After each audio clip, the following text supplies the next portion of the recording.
Important. ನೀವು ಮಾತಾಡೋಷ್ಟೇ ಮಾತಾಡದೇ ಇರೋದು ಅಗತ್ಯ. ನಿಮ್ಮ ಮಾತಿಗೆ ಅರ್ಥ ಬರ್ಬೇಕಾದ್ರೆ ನೀವು ಮಾತಾಡದೇ ಇರೋದು ಅಗತ್ಯ. You have to listen. You have not only listen to your fellow countrymen but to mysterious voices. Sir, ನೀವು ಬರ್ಡ್ ವಾಚಿಂಗ್ ಹೆಂಗೆ ಮಾಡ್ತಿದ್ದೆ ಅದ್ರ ಬಗ್ಗೆ ಹೇಳಿ. ಅದಕ್ಕೆ ಏನು ವಿಶೇಷ ತಯಾರಿ ಬೇಕಾಗುತ್ತೆ? ಅಲ್ಲ, U C somewhere it is. ನನಗೆ ಸಾಧಾರಣ 30-35 ವರ್ಷದ ಬರ್ಡ್ ವಾಚಿಂಗ್ ಇದೆ. ಫಸ್ಟ್ ಆಫ್ ಆಲ್ ನೀವು ಹೆಂಗೆ ನಿಮ್ಮ ಎನ್ವೈರನ್ಮೆಂಟಲ್ಲಿ ಕರಗಿ ಹೋಗ್ತೀರ ಅನ್ನೋದು ಭಾಳ ಇಂಪಾರ್ಟೆಂಟ್. ನಾನು ತೆಗೆದಿರೋಂಥ ಒಂದು ಫೋಟೋನು ನಿಮ್ಗೆ ಈಗ ಸದ್ಯಕ್ಕೆ ಇಮ್ಮಿಡಿಯೇಟ್ ತೆಗಿಯೋಕ್ಕಾಗಲ್ಲ. ಯಾಕೆಂತ ಹೇಳಿದ್ರೆ ಅದ್ರ ಹಿಂದುಗಡೆ ನನಗೆ ಹಕ್ಕಿಗಳ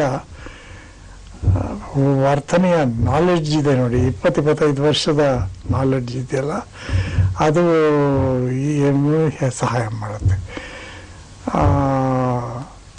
ಆ್ಯಂಡ್ ದೆನ್ ಅದೊಂದು ಹಠಯೋಗ ಇದ್ದಂಗೆ.